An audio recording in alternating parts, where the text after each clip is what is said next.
Good morning, it's James. I do hope and pray this message finds you and your loved ones peaceful, thriving, and very well.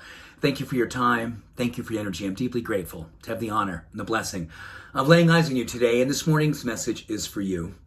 And I know it's for you because you are a person who is highly connected and highly dedicated towards what I believe is the fact that every single one of us are alive to the degree that we serve.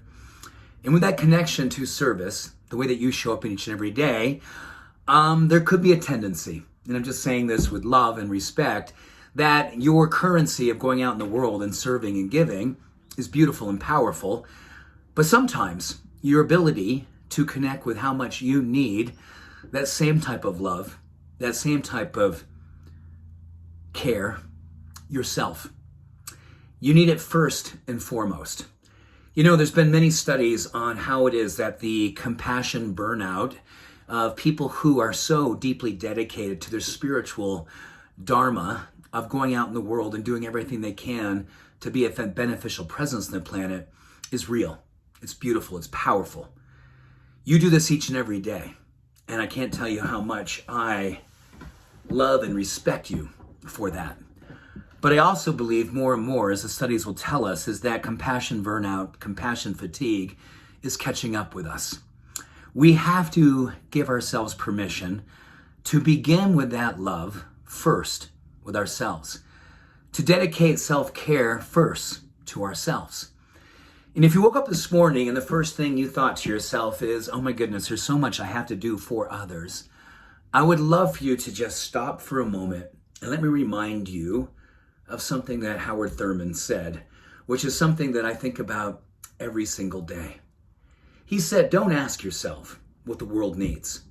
More importantly, ask yourself what makes you come alive. Because what the world needs is people who have come alive.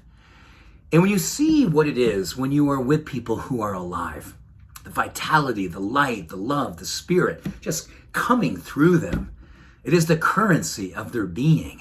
Don't you just know? That is you getting an opportunity to remind yourself, oh my gosh, that is me too. I want to dedicate to the degree that I need to reprioritize to the courage that I need to choose to prioritize the way that I see my self-care as being my number one way in which I affect change on the world. I give my impact to the world by being a demonstration of what it looks like when I set forth the rituals of self-love that are absolutely non-negotiable in my life.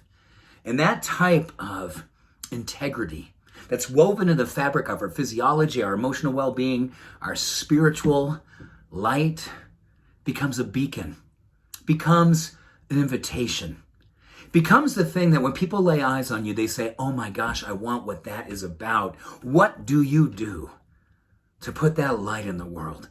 And how do you keep your light on the way you do?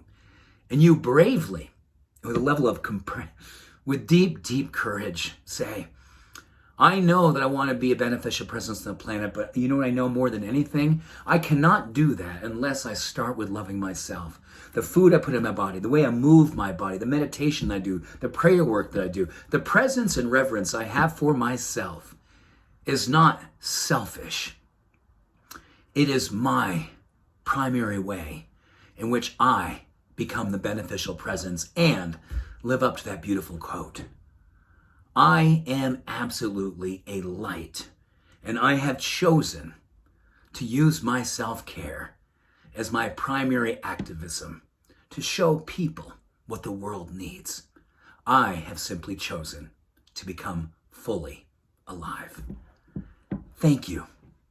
If this is speaking to you about where you might be in prioritizing your self-love and self-care, know that I see you and know that I'm absolutely standing with you as we reignite and we recommit to living our life and our love out loud, starting inside.